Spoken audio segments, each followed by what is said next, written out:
Welcome back. I am so excited that you have joined me again in the Aligned Womb, Aligned You podcast. I'm Kate Nagai, and I am your host and womb guide on this journey.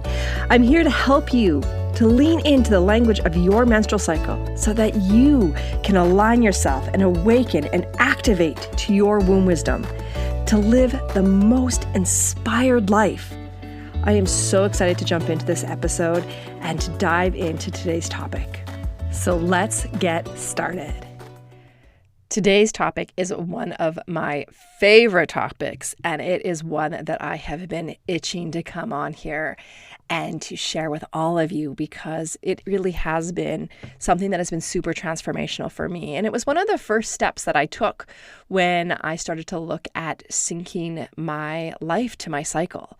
And probably because it was one of the easier ones to kind of tackle, or the one that at least there was some resources out there that I could find to help give me some guidance. So today we are going to dive in to how we can start to create balance and excitement and get into the flow with our work life and our cycle. Because here's the thing, ladies, we are not meant to function the same every day, Monday to Friday, 8 to 5 p.m. It doesn't work for our body, as we learned from our last episode where we learned about the circadian rhythm and how that really kind of matches the male hormonal system.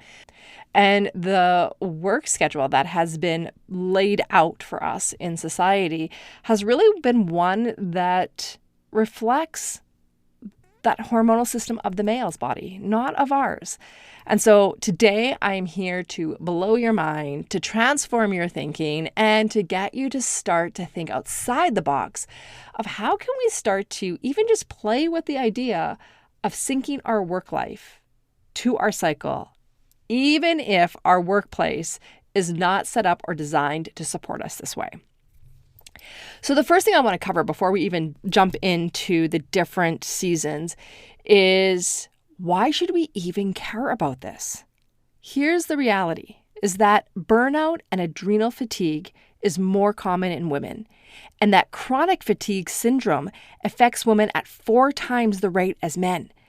This was a stat that I read in Moving with the Moon by Anna Davis, and it blew my mind because it's so true. As women, we are burnt out, we are overwhelmed, and we are seeing a huge rise in adrenal fatigue and adrenal issues.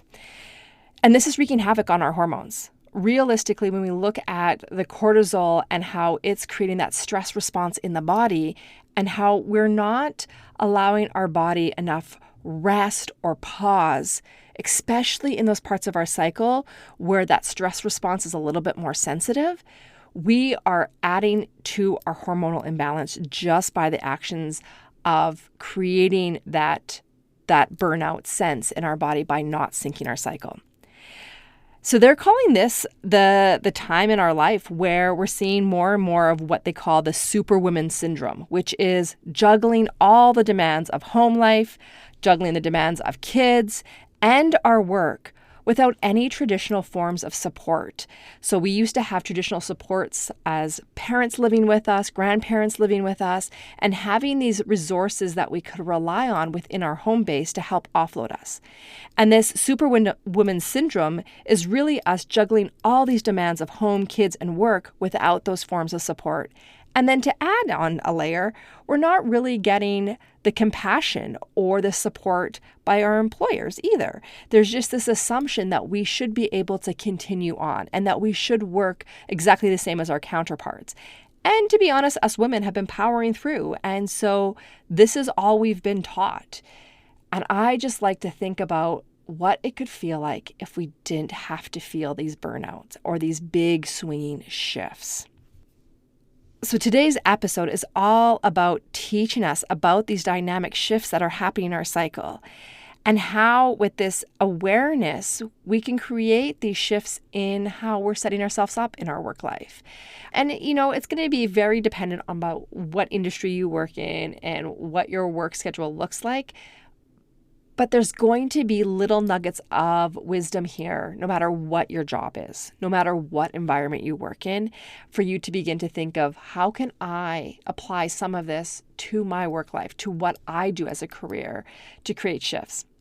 And I'm going to add in here that all you stay-at-home moms, which, I hate that term stay-at-home moms because no mom just stays at home.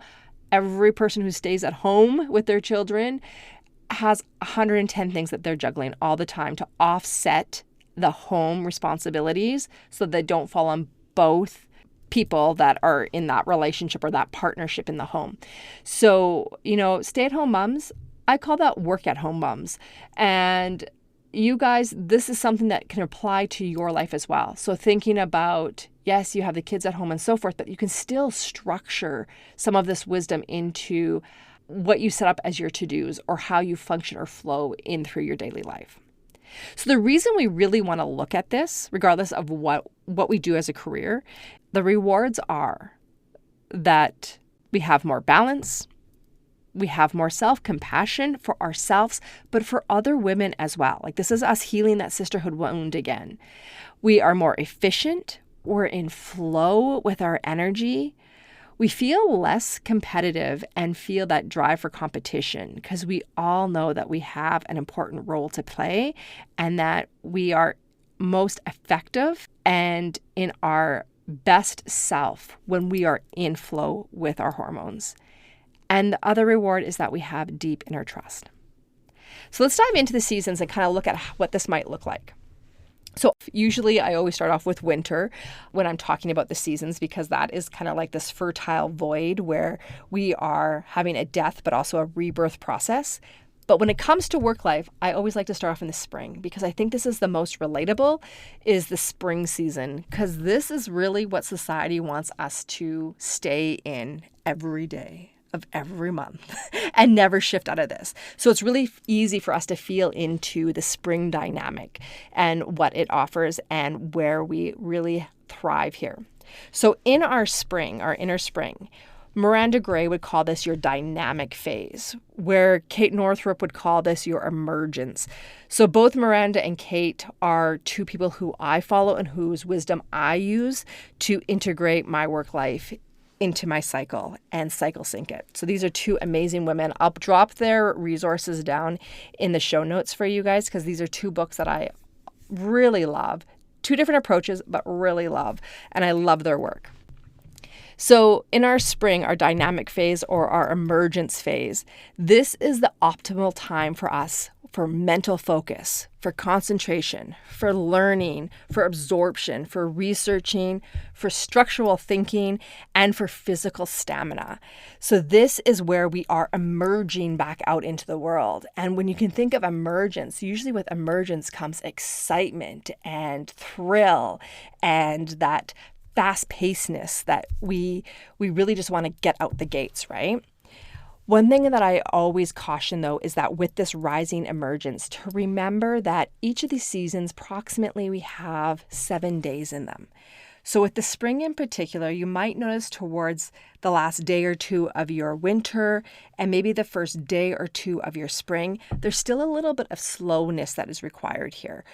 It doesn't mean that we have to be in deep rest like we were in our winter, but as we begin to emerge, we want to do so in a way that we're still honoring our body, our energy level as we come into its fullness, and to remember that we, I think, have been taught by our society and our communities that as women we are to give. We're just always in this yes phase and not a no phase.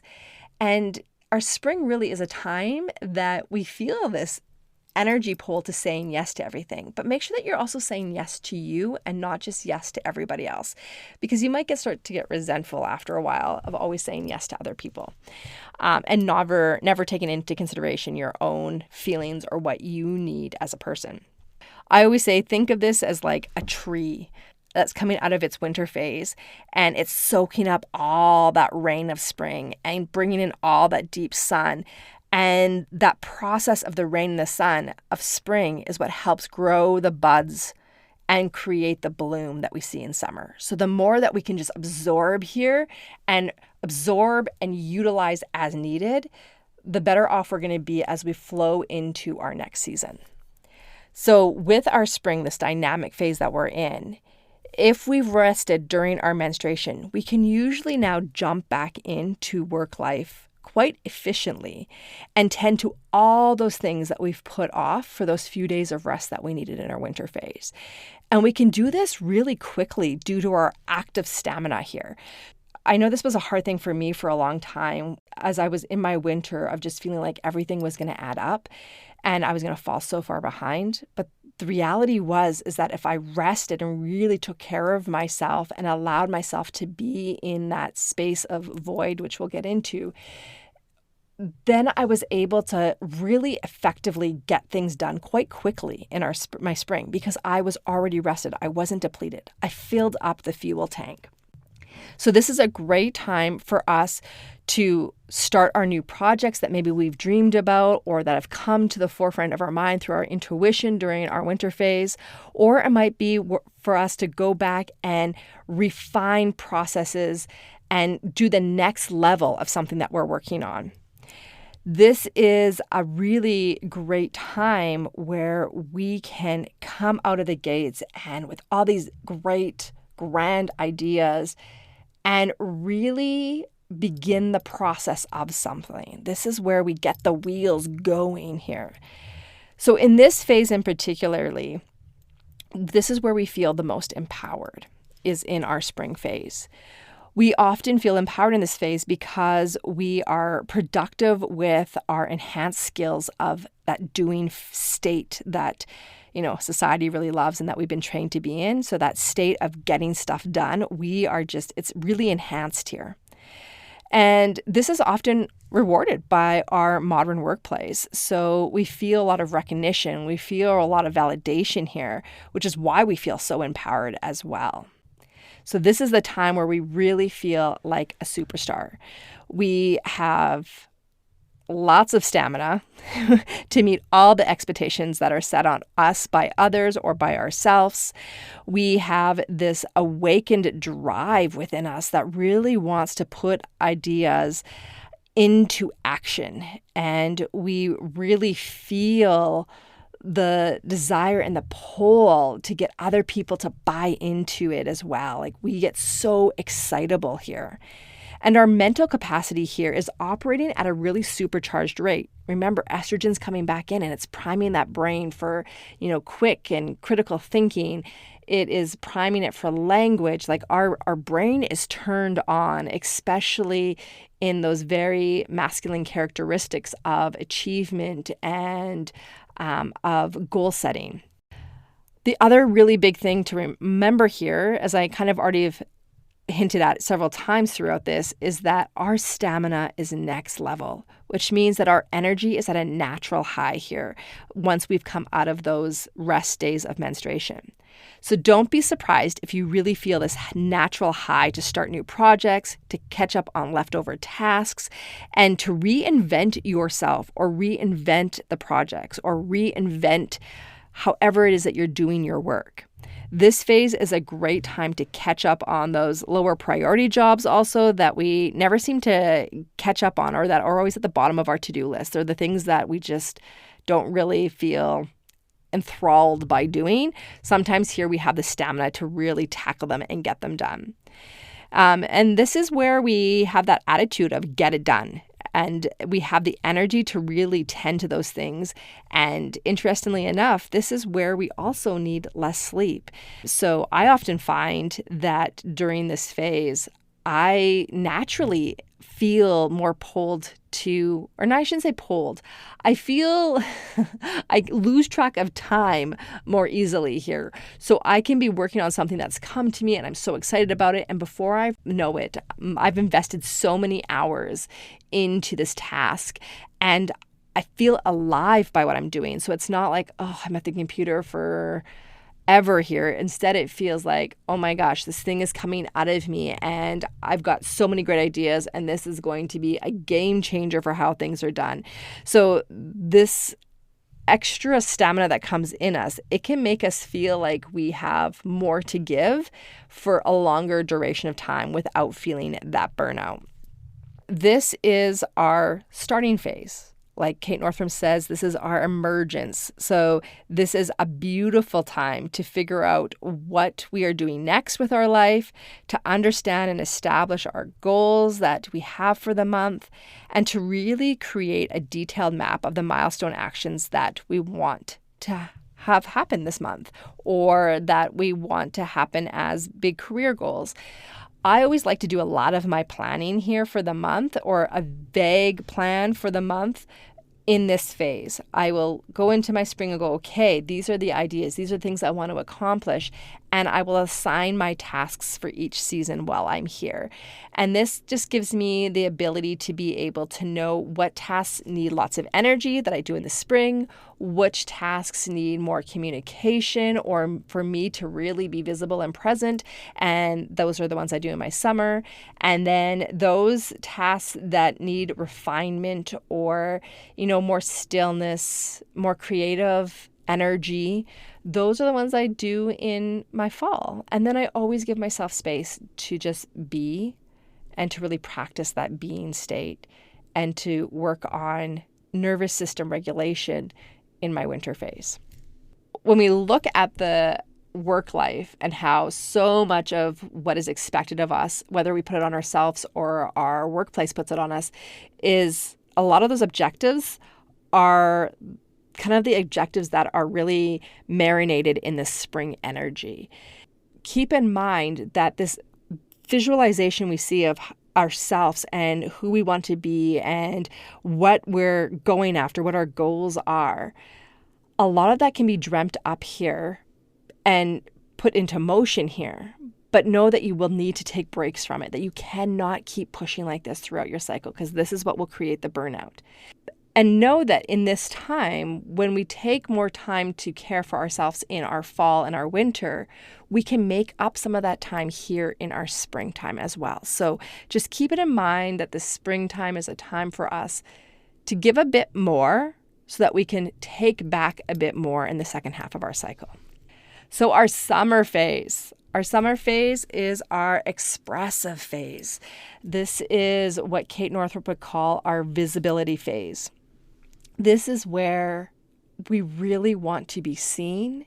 This is us wanting people to see us for how valuable we are. We want to be visible. We want to stand out. We want to be known and seeked out. And so this is really potent energy here in our summer. So this is the time, the optimal time for us to think about doing those tasks that require good communication, that require a good listener, right? So that we can have that pull and that empathy that we have that's just blooming here. This is a time where we can be productive, where we can be really involved in teamwork. We are great people to support other people here in our ovulation. And this is a really good time for us to nurture customer relations here. Our summertime really is a time for us to create the essence of what we want to be known for, if that makes sense. So we still have a good level of physical energy like we had in our spring season. But what shifts here a little bit for us is that our emotions and our emotional relationships play a larger role during this time.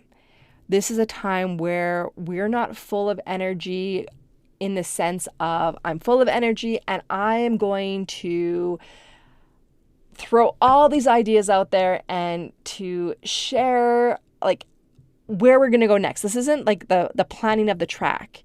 Instead, our summer is a time for us to go, okay, I had this idea and now I'm going to nurture it through the relationships. I'm going to sell my idea. I'm going to public speak. I'm going to really allow that super salesperson in me to come out because that is where our skill set is here. This is the time where we really want to support the projects that we've put into motion in our spring, rather than trying to drive them like we were in our springtime. This is a time for us to make new connections with people and to really come together through teamwork versus working independently. We also might feel very pulled during this time to strengthen our coworker relationships and customer satisfaction, because this is us once again creating that visibility. Our communication and our listening skills are stellar here, and we have this heightened empathy that really wants to make us shine here, for we really want to hear people and we want people to hear us. So we're this beautiful orchestra of giving and taking. It's really quite a magical time when you think about all these hormones and how they're stimulating this ability within us to let go of our imposter syndrome, to let go of our fears, and to really allow ourselves to be seen to the world. This part of our cycle, the season, it's really important that we know that our relationships and tending to our relationships are key here. This is where we really want to nurture those. We are great listeners here, but we're also really good at asking for what it is that we want. So this is the time to delegate in our cycle, especially because the next season we're going to move into, we want to withdraw or pull back a bit. And so we can use this time to start delegating those tasks that we can't finish in time for our fall. So that way someone else can still be tending to them or nurturing them while we step back for a bit. This is also a great time because we know how to ask for what we want, to ask for those raises, to do those big, scary interviews for the new position that you might be seeking out. This is a great time for job interviews. So this is the time where we can really sell ourselves to get what we want. And people are so drawn to our energy here. So this is a beautiful time to really allow yourself to be seen. This is really, truly the time where we are great leaders and that we can show that we're a great leader. And then we move into our inner fall. So our inner fall, of course, is the time where most of us struggle, I think, even more so than in our winter phase. Because I think for the most part, most of us have a hard time turning that dial down from this very active first half of the cycle and allowing ourselves now to go inward, and we resist it and we fight it and we push back and we don't listen to it.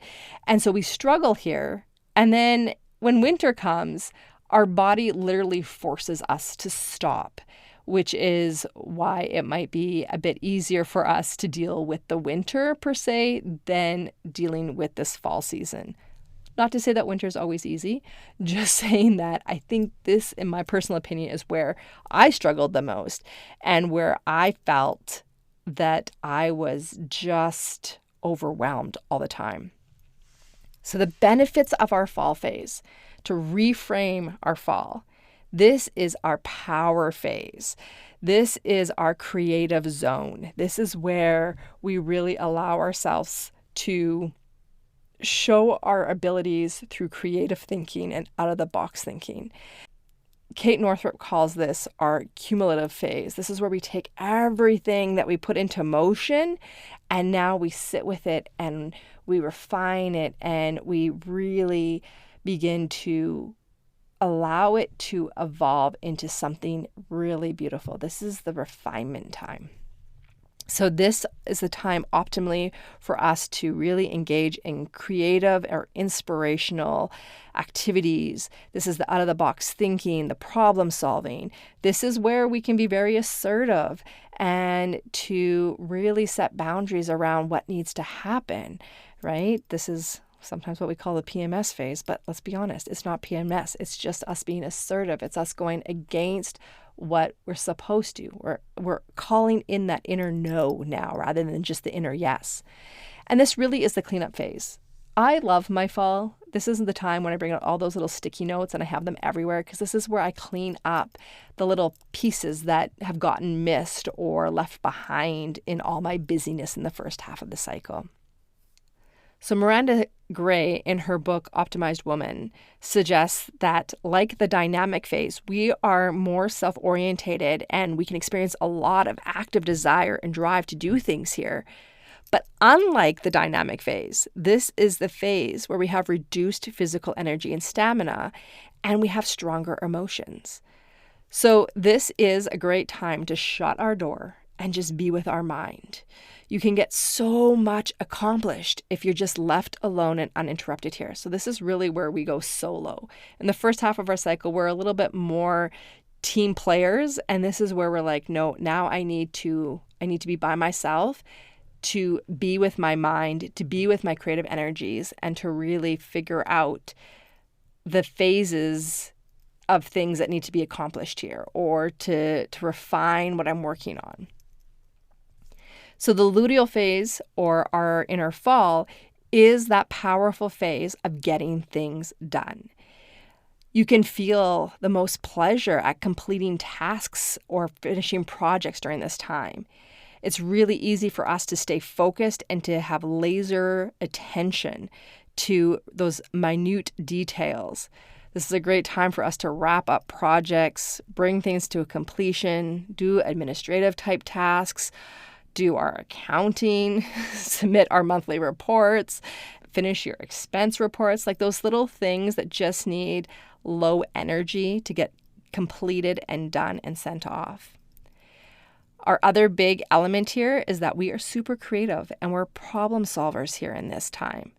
So another quote by Miranda was that Einstein was said to get dream answers to problems he was working on while he was sleeping. In the creative phase, we have this wonderful opportunity to actively access the same brain state during the day to solve our problems. During the creative phase, we have the ability to readily access the information that is processed outside of our conscious awareness. This means that what we have stored in our subconscious becomes more reachable, making us more likely to experience creative leaps and sudden shifts in our perception and realization. So this is a time to allow ourselves to really express ourselves through creativity, through tying up those loose ends, and to allow ourselves to have the ability to have this space to connect the dots and to complete what's ready to be completed. The dynamic phase is great for getting things moving, but it's the creative energy that makes it refined and complete. So it's here that we have this desire to see something until the end. And then we move into our winter phase, our reflective phase, the fertile void, as what Kate Northrup calls it. And I really think this is the place where we do not honor the body at all. And if we did, this is where the biggest changes can happen in our work life. So in the fertile void, this is optimal time for us for inner processing, for creative review, for reframing, for letting go, for allowing intuitive creations or thoughts or processes or awarenesses to come through. And this really is the place for rest and renewal. So this is our time to slow down and to care for ourselves and support our body so that it can rebound into the next cycle. Remember, rest equals renewal. So we need the fertile void so that we can have this true emergence into something bigger and better and fuller and more alive. If we don't do that, we get burnout, we get overwhelmed, and we move back into that spring with this heightened energy while still feeling depleted. So we don't actually feel the aliveness or the degree of aliveness we could. We feel more alive if we take a little bit of time here to renew and to rest and to allow the cycle just to be paused for a moment. So to be in this space allows us to daydream, to tap into the messages of our intuition on how to move forward, to reflect on what needs to be released so that we can call in the next version of what needs to happen for our growth. This is where we can be in flow with thought and with awareness without any expectations, so that we can reconnect with what is important to us, so that we can evolve into who we are wanting to become in this next version of ourselves. This can be a powerful time to course correct, to evaluate, to listen to those gut feelings. Your right and your left hemisphere of the brain right now are communicating much more powerfully across that barrier. So we're able to access the analytical and the intuitive reasoning if we allow ourselves to pause here. So reflect on the past month. How was your performance? How are you getting along with your colleagues? Are you working on the projects that you really care about? Is your job going in the direction that you want it to? How are you thinking and feeling about the business as a whole? What are the big changes that you need to make so that you stay happy, so that you feel successful in your job or your career? And it's important to highlight here that it is this phase that is really the challenge that we are faced with in the modern workplace, and that this is where we need to start to see the change happen. It is here in our need for downtime and rest that really goes against the current setup of the workplace and the importance on attendance rather than on productivity as worth and value. So what I mean by that is that we put so much value on that you've clocked in for a certain amount of hours, and we don't really value the quality or the effectiveness of your work. Because if we did, then we would look at how we can reframe the workplace so that it fits women's needs in these phases, so that we're giving enough downtime so that we can really feel this stamina and this emergence happening in our spring. So this is where, if we were to change the system, where we would really need to focus. So remember that if a woman was allowed space to refresh and re-energize, we could expect to see her increased productivity well beyond what is the current business expectations, as well as them becoming a resource of inspiration and creativity and insight in the workplace.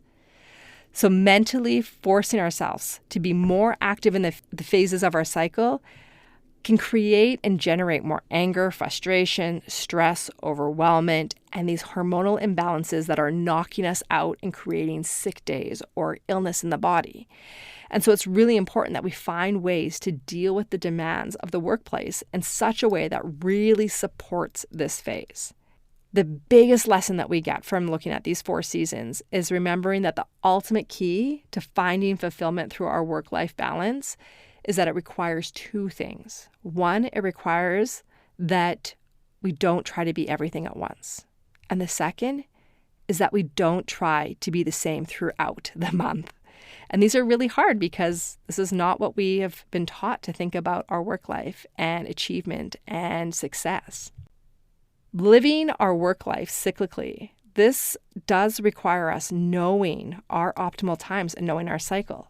So we do need to have awareness here. We do need to be able to plan, and we need to be able to trust that everything is going to get accomplished.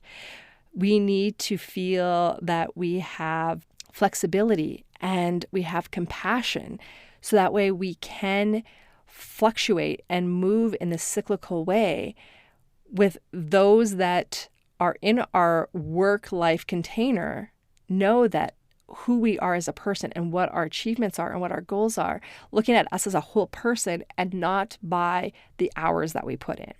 So I know this may feel like radical thinking, and you might be thinking, how the hell are we going to do this? This is impossible. This is great in theory, but this will never work. And I just want to put it out to you. Think about the first maternity leave that was ever offered.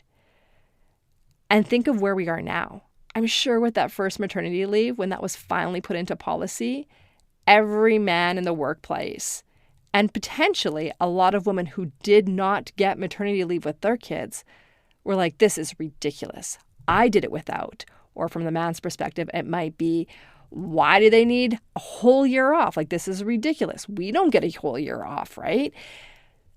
So I know that this is radical. I know that this is going to create a little bit of tension and resistance, but just know that it needs to start somewhere, and it needs to start small. It might be so small in thinking about, okay, I know my energies in these 4 phases. I know that I go through an emergence phase, a visibility phase, a cumulative phase, and a fertile void phase. And starting to think about, how can I plan things slightly different? And you might not be able to fully transform everything, but it's the small baby steps that's going to slowly make the big differences. So for myself, I always try to public speak in my summer if I can.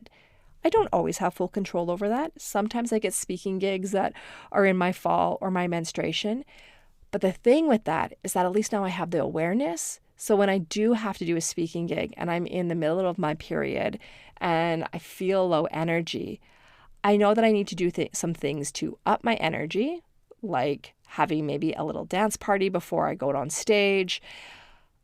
I allow myself permission to also not show up 100%.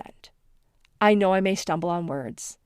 And I just truly believe that whoever has asked me to join them, it's because they know who I am and they're just excited to be in my presence. And that I may not perform the exact same I would in my ovulation, but I give myself more compassion to be who I am in that phase and to maybe make a few more mistakes. And that's okay. It's totally cool. It's all right. No one's going to know the difference. And then I try to put more of for instance, my podcast editing. I try to do a lot of that in my fall time, right? Because those are things that I can quietly sit and complete and feel like I'm task orientated. I don't try to do that in my emergence phase or my visibility phase where I'm feeling this outwardness of I want to talk, I want to chat, I've got a new idea that just came in, I've got to update my website. Instead, I try to do the editing there where it's a little bit more calmer of energy, where I can sit and be and not feel that stress or that strain of being outward with my energy. So Miranda discusses in her book, Optimized Women, that this idea that we're playing with, what we want to try to think about is how can we give women more rest during their winter phase?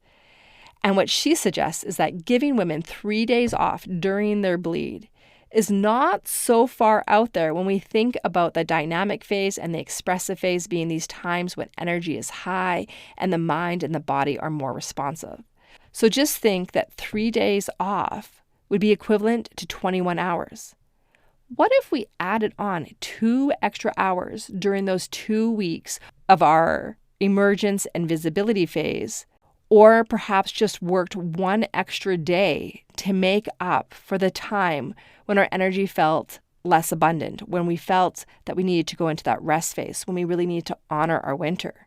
What if we worked an extra hour and 15 minutes for the 3 weeks for the emergence, for the visibility, and for the cumulative phases of our cycle, so that we had the time to take those 3 days off and to really reserve our energy and have no social engagements through the first 3 days of our winter? Or better yet, what if we just assigned tasks that had to be accomplished and that we didn't worry about the clock with women, and that we measured them upon the performance of getting the tasks done that needed to be done, using our own system, using our own cycle to accomplish them? So letting go of this idea that we need to prove hours, but rather prove quality and prove accomplishment through the success of our tasks. I think that would be amazing. I don't know about you. And so I'm not suggesting that this is going to be an overnight change, but my hope is that by sharing this and getting people to think creatively and dreaming and talking about their cyclical bodies and their work-life expectations and their home life expectations, and seeing how we can just make those refinements in more of a cyclical nature or with the cyclical body in mind, how this in itself might be enough change to begin to heal these hormonal imbalances, to allow us to feel inspired and curious, and to really start to reduce those rates of burnout, adrenaline fatigue, and chronic fatigue that we're seeing in our societies these days. I would really love to see what would happen. I think it's best stated by Alexandra Mysore in her Forbes business article, "Learning to sync your female hormonal cycle with your work and life schedule is the ultimate biohack that is helping women harness their energy and productivity." It truly is our biohack. We have a different, inspired way of operating and working that can be just as valuable as the 24-hour clock or the 8-hour workday for the male hormonal system. We just haven't been taught how to use it yet, and we just need to start thinking outside the box of how we can bring this into our work life. So this is an area that I am super focused on in my own personal life, in my career. Cycle syncing has been so important in every area of my life. But this is also something that I feel really inspired now to help create the shift in society. From now offering lunch and learns to help women as a collective to start to see this new way and to start to see how they can not only support their own body, but support other women in their community and in their workplace. I also feel this deep calling and desire to help human resources in companies figure out new policies where we can start to create a period positive environment, one that doesn't seem so drastic and dynamic, but rather one that actually feels aligned and is one that can really help these companies soar and thrive and truly call in really great women to work in their workplace. I don't know about you, but if I seen an ad for a workplace or a job where there was a period positivity policy in place, I'd be all over that. And as much as we may feel in North America that this is out there, there are companies like Indonesia, Japan, a lot of those South Asian countries that have these period policies in place in the workplace. It's just dynamic and dramatic thinking here in the North American plane. If you want to learn more about this, I have a whole section in the She Sisterhood, a whole module on the work life where we go through each of these seasons and we really dive in deep. You're more than welcome to come join us over there, check out the information that's in there. But I also put it out to you that if you feel like you're part of a forward-thinking company or you want to propose this as a lunch and learn or propose it to your HR department, feel free to reach out to me. I would be more than happy to help start these discussions and to start to figure out how we can create the shift in the world, because this is what needs to happen next, because it truly has affected my energy levels. It has affected how I feel for my self-worth. It also gives me a little bit better understanding of when I'm just feeling a little down, when that inner critic of the fall pops in and is telling me that I didn't do enough or that, I'm not enough. I can reflect back on this and go, no, I am doing enough. I am enough. And I'm flowing in my cycle and I'm cycle syncing my life. And it's really a magical process. So I hope this leaves you feeling inspired to think outside the box and to really live within your cycle energy. For way too long as women, we have been guided to hate our menstrual cycle and to curse our hormones. We have lost the art of seeing the inner power of being cyclical. So, if this podcast is inspiring you and waking up a new curiosity of how your cycle can be your superpower, I invite you to check out the She Sisterhood. This is a monthly membership that will align you to your unique rhythm through aligned womb yoga practices, cycle coaching on how to weave your cycle wisdom into everyday life, and to be part of a community of women that are awakening to their inner power. Remember, womb wisdom equals connection to self, which ultimately equals inspired living. And if you love this episode, don't forget to rate and review. I love seeing how this information is transforming your life.